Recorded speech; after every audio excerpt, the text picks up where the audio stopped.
You know, folks, I need to talk to you about something that came across my desk that matters more than most of the noise filling up the news channels these days. Jack Smith, the special counsel, just did something that doesn't happen often in Washington.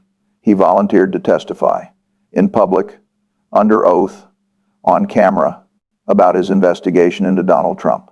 Let me tell you why that's significant.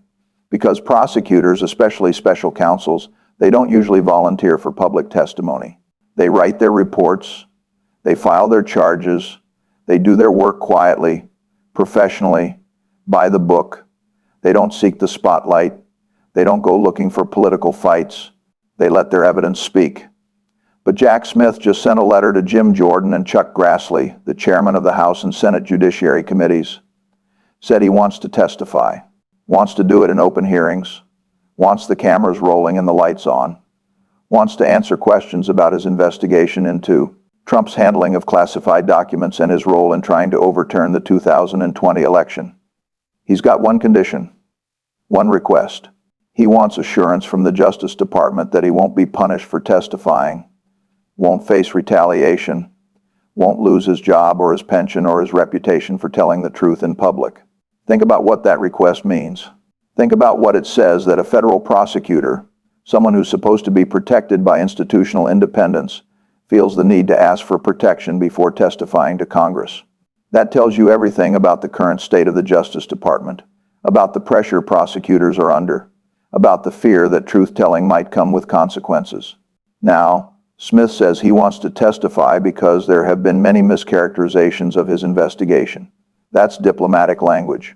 What he means is that Republicans have been lying about what he found, lying about the evidence, lying about the process.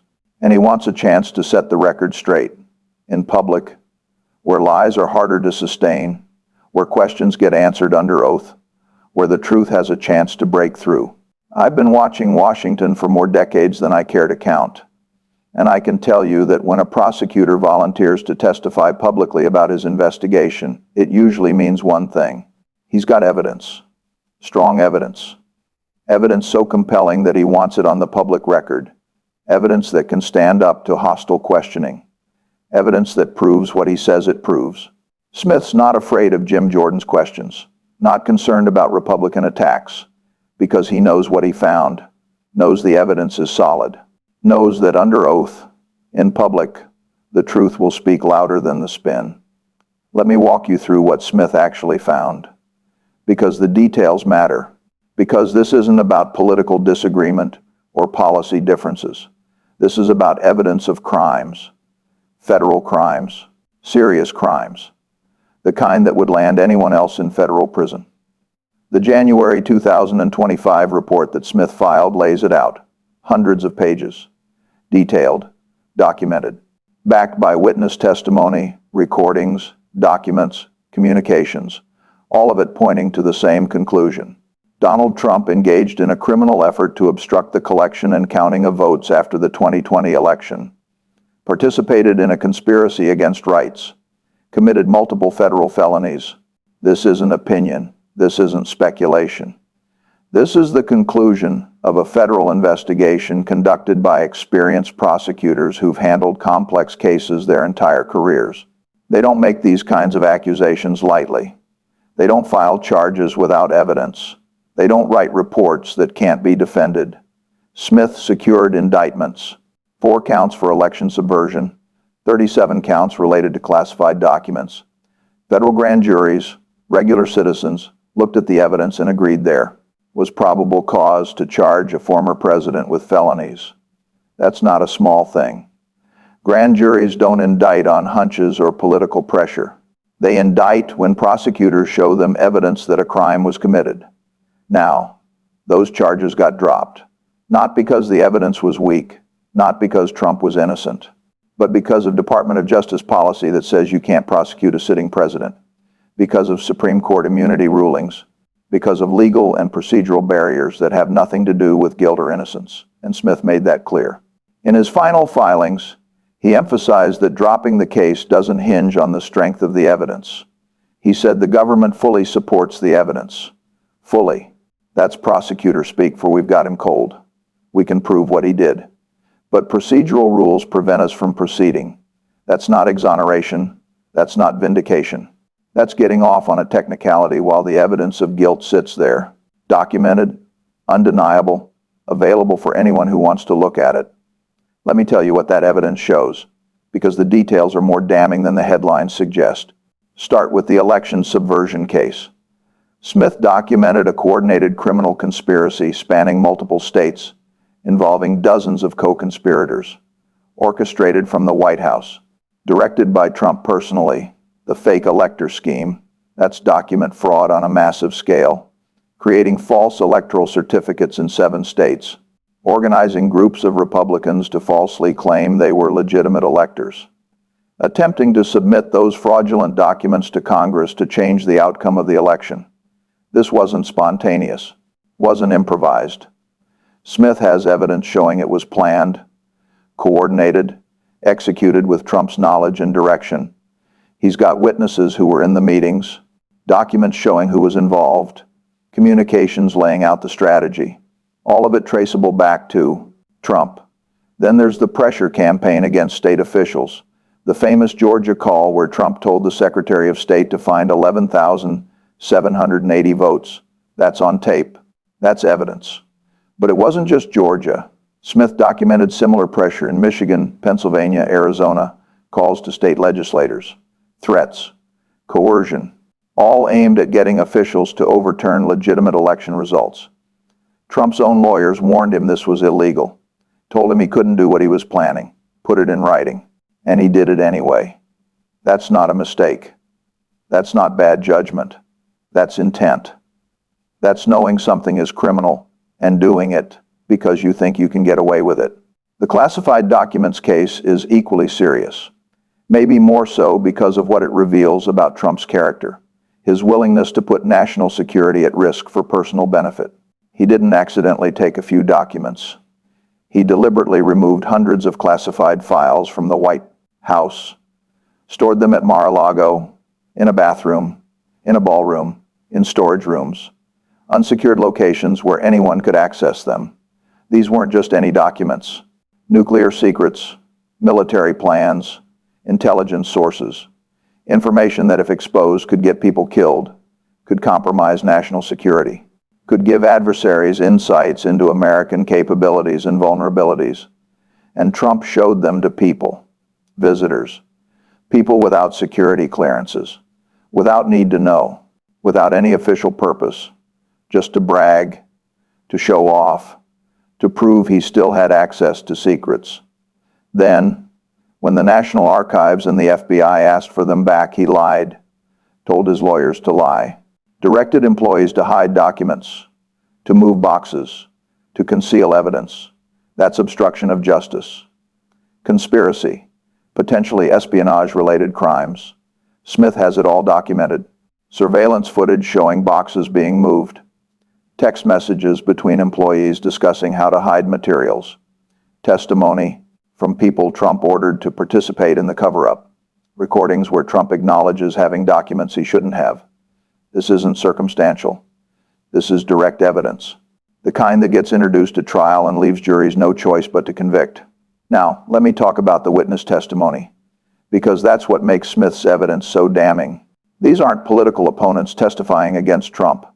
These are his own people, his White House counsel, his campaign lawyers, his staff, people who worked for him, who wanted him to succeed, who had every reason to protect him if they could, and under oath they couldn't, because they'd been in the rooms where crimes were planned.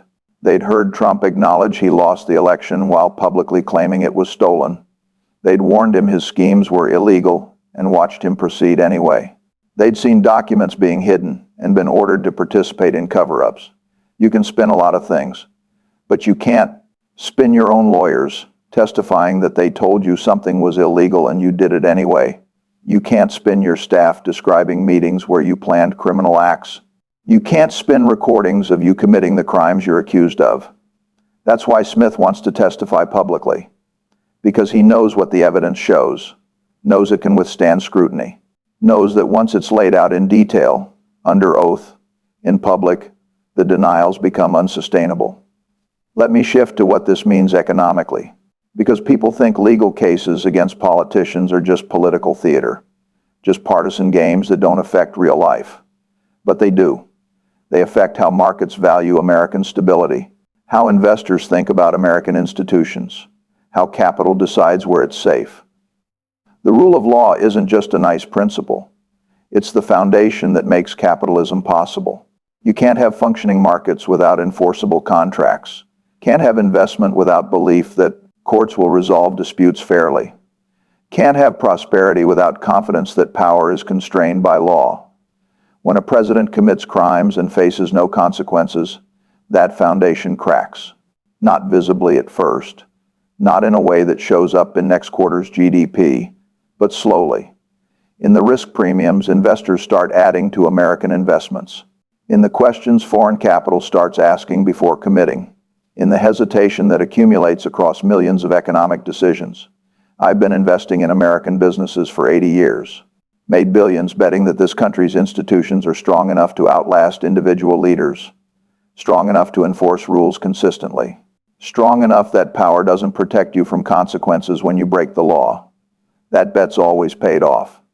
Through wars, recessions, scandals, crises, because eventually accountability happened.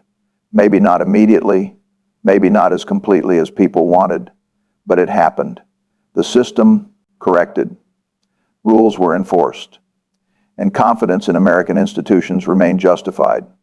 But we're testing that now. Testing whether a president can commit documented federal crimes and face no consequences. Testing whether evidence matters if the person it implicates is powerful enough. Testing whether the rule of law is real or just something we pretend exists until it's inconvenient. The markets are watching, not with panic, not with some dramatic reaction, but quietly, pricing in the possibility that America might not be as stable as we thought, that institutions might be weaker, that the premium investors pay for American legal protections might not be justified anymore. You see it in subtle shifts, capital flows changing slightly, risk assessments adjusting marginally, the kind of small movements that compound over time into significant economic drag. Because if America becomes a country where powerful people don't face consequences for crimes, we lose the advantage we've always had. The advantage of being the place where rules matter, where contracts are enforced, where courts can't be intimidated. That advantage is worth trillions, and we're putting it at risk. Now, Smith's evidence doesn't disappear just because charges were dropped. That's important to understand. The investigation happened. The witnesses testified. The documents were gathered. The evidence was compiled. All of it now part of the public record. State prosecutors can use it. Georgia's already investigating Trump for election interference.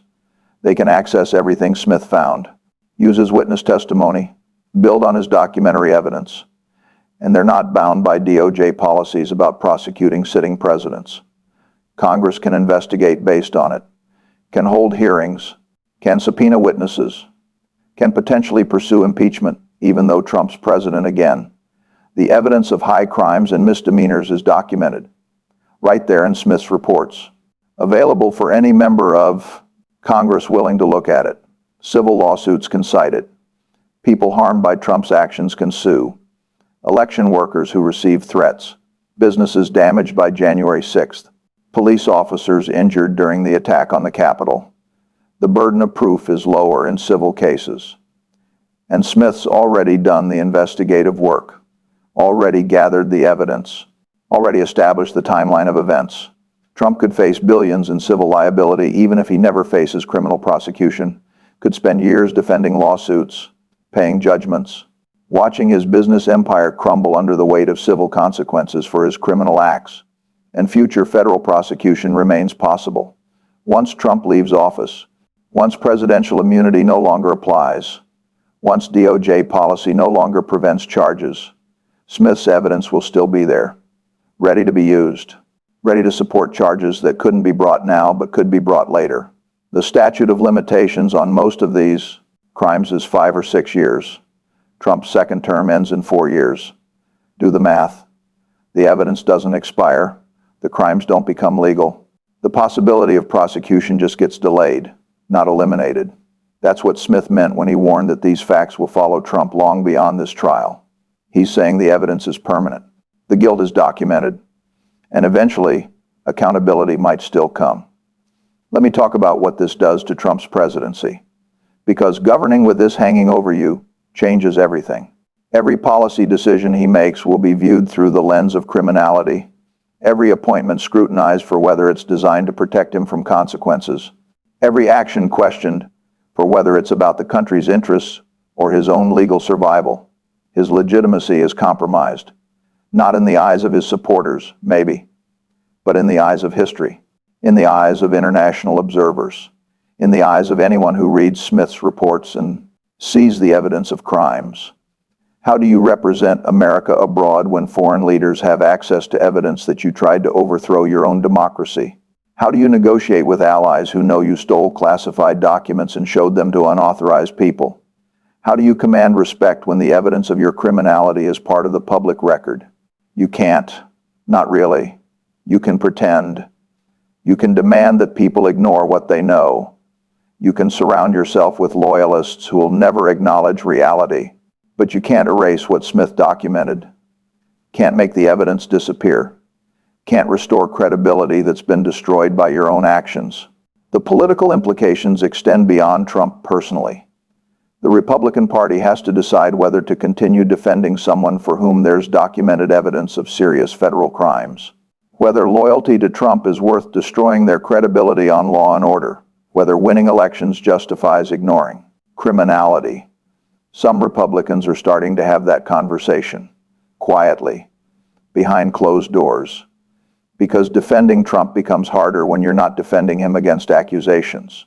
You're defending him against evidence, against testimony from his own people, against documents and recordings that prove what he did. That's a different calculation. It's one thing to say the other side is being unfair.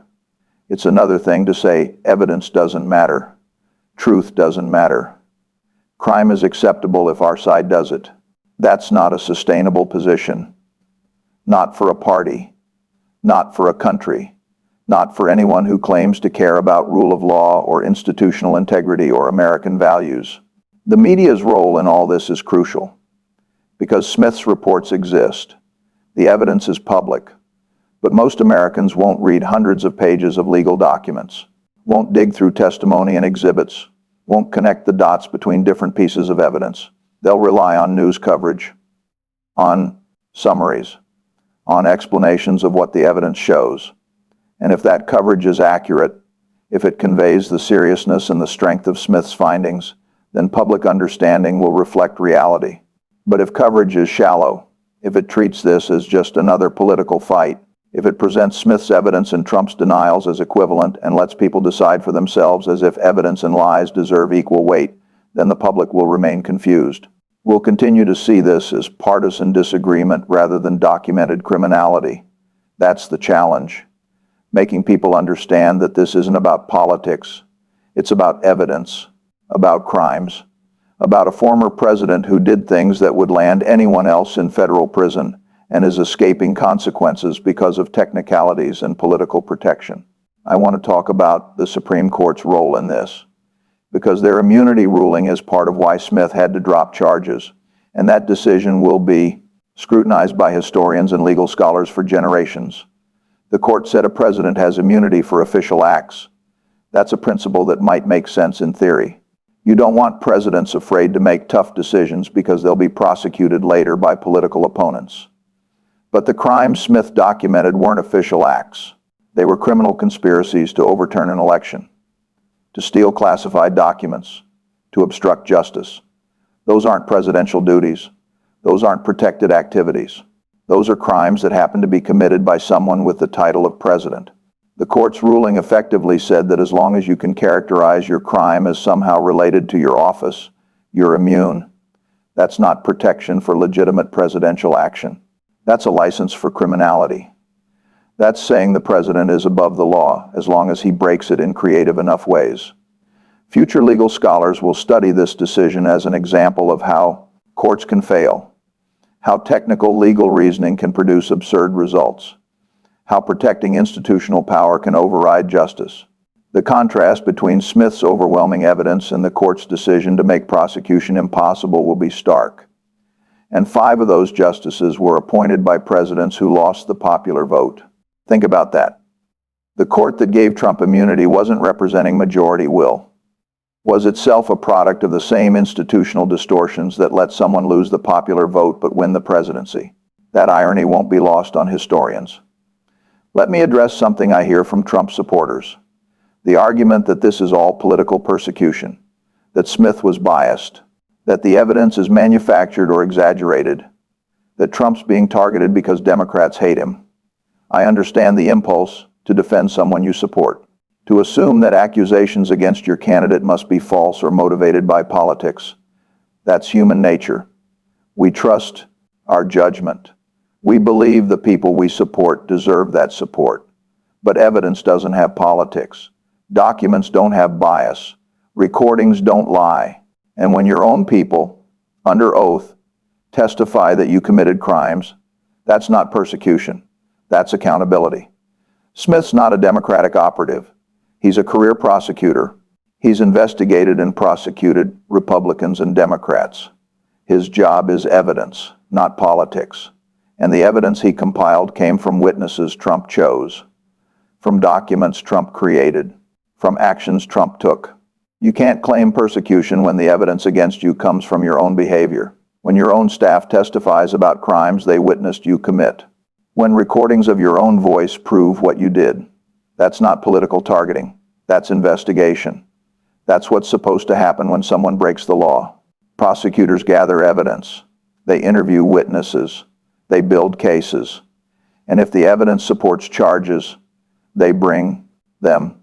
The fact that Trump is politically powerful doesn't make investigation inappropriate. If anything, it makes it more important. Because powerful people are the ones most likely to escape accountability, most likely to use their influence to avoid consequences, most in need of oversight. Smith did his job, did it thoroughly, did it by the book, compiled evidence that would support conviction, and then had to drop charges because of legal technicalities that have nothing to do with Trump's guilt or innocence. That's not persecution. That's Trump getting lucky. That's the system failing to deliver accountability for documented crimes. Now, let's talk about what Smith's offer to testify means practically. He's calling Republicans bluff. For weeks, they've been claiming his investigation was improper, that he broke rules, that he's politically motivated, that his findings can't be trusted. Fine, he's saying. Let's do this in public. Let's put me under oath. Let's let you ask whatever questions you want. Let's see if your accusations hold up when I can respond with evidence and testimony and documentation.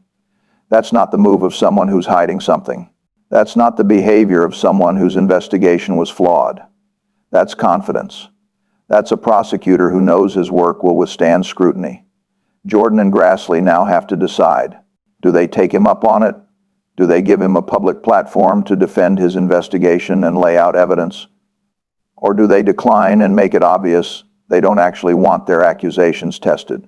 My guess is they'll either refuse or they'll agree to testimony but try to control it. Closed door session, limited scope, lots of procedural restrictions designed to prevent Smith from really explaining what he found. Because the last thing Republicans want is Jack Smith on television, under oath, walking through evidence of Trump's crimes in detail, with exhibits, with witness testimony, with documentation that proves what he says. That would be devastating, not just for Trump, but for every Republican who's been defending him, who's been claiming the investigation was a witch hunt, who's been pretending the evidence doesn't exist or doesn't matter. You can't maintain those positions when a prosecutor is sitting in front of Congress, answering questions, providing evidence, making it clear that yes, Trump committed crimes, and yes, the evidence proves it, and yes, the only reason he's not in prison is because of procedural protections that have nothing to do with innocence. So they'll try to prevent that. Try to keep testimony closed or limited or controlled in ways that prevent the truth from getting full public airing. But the fact that Smith offered tells you everything you need to know about the strength of his case.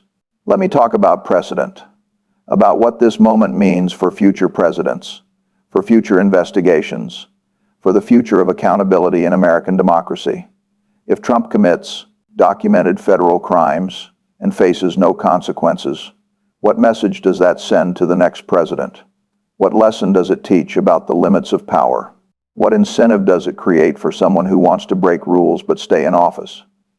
It says crime pays as long as you're powerful enough, as long as you can win an election, as long as you can get appointed justices who will protect you with immunity rulings, as long as you can maintain enough political support that your party won't hold you accountable. That's a recipe for tyranny. That's how democracies die, not through military coups or dramatic collapses, but through slow erosion of accountability, through gradual acceptance that leaders don't have to follow laws that apply to everyone else, through precedents that protect power instead of constraining it.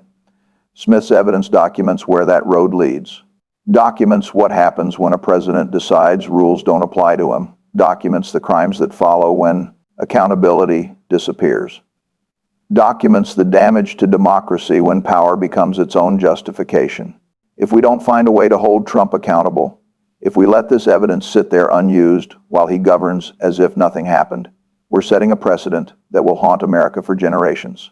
We're saying it's okay. We're saying future presidents can do the same or worse. We're saying democracy is optional as long as you're popular enough with the right people. I don't think that's the precedent most Americans want to set. I don't think that's the country most people want to live in. But setting a different precedent requires action, requires using Smith's evidence, requires pursuing accountability through whatever means are available: state prosecutions, congressional investigations, civil lawsuits, public pressure, electoral consequences, some combination of all of them, something that makes clear that what Trump did was unacceptable, that evidence of crimes can't be ignored, that accountability still means something even when it's difficult or politically inconvenient. Let me bring this back to something practical, something that affects ordinary people trying to live their lives and plan their futures. The stability of American democracy has economic value, real value, measurable value. It's part of why American assets are considered safe investments, why American property rights are respected, why American contracts are enforceable, why the dollar is the world's reserve currency. All of that depends on belief that the system works, that rules apply, that outcomes are predictable, that power is constrained by law. When that belief erodes, the economic value of American stability erodes with it. Trump's crimes and the failure to hold him accountable accelerate that erosion. They make America look less stable, less predictable, less like a country where rules matter. And over time, that translates into economic costs, higher borrowing costs as investors demand higher returns to compensate for perceived instability, slower growth as businesses hesitate to make long-term investments in uncertain environments, reduced foreign investment as capital looks for more reliable jurisdictions, currency depreciation as confidence in American institutions wanes. Those costs are real. They affect jobs, wages, retirement accounts, the ability of ordinary people to build wealth and security. When institutional integrity collapses, everyone pays the price. Not just the politicians who broke rules, not just the elites who enabled them, everyone. That's why this matters beyond politics, beyond partisan disagreement about policies, beyond whether you personally like or dislike Trump. This is about whether America remains a place where the rule of law means something, where evidence matters, where accountability exists. If we lose that, we lose the foundation that makes everything else possible: the economy, the markets, the prosperity, the opportunities. All of it depends on institutions that work, on systems that can be trusted, on rules that apply even to the powerful. Smith's evidence is a test of whether we still value those things, whether we're willing to defend them even when it's difficult, whether we'll choose accountability over political convenience. I hope we pass that test. Hope we find the courage to use Smith's evidence, to pursue accountability through whatever means remain available, to send the message that in America, even presidents can't commit crimes with impunity. But passing that test requires action, requires people who care about institutional integrity to speak up, to demand accountability, to support prosecutors and investigators who risk their careers to pursue truth, to vote based on evidence rather than tribal loyalty. That's not easy.